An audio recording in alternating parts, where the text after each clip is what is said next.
This is the Lone Crater YouTube. We hope this video helps. You begin by confirming the device's reported battery health percentage and model number, then back up your data so nothing is lost.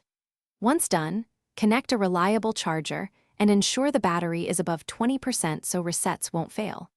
Make sure to verify warranty and authorized service options because replacing parts yourself affects coverage. If you plan a user-level fix, gather an OEM battery and required tools now and move straight to diagnostics.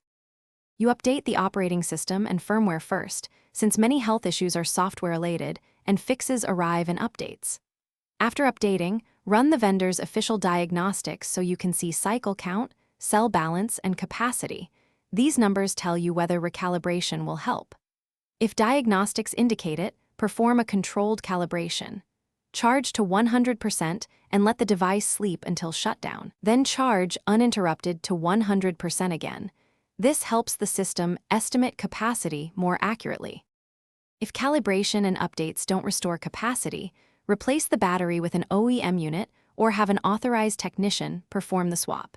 This is the reliable path to a true 100% health reading. Once replaced, verify the new battery's percentage, cycle count, and run diagnostics to confirm full capacity. If readings remain low or diagnostics show faults, make sure to contact authorized support or open a service request. Troubleshooting should avoid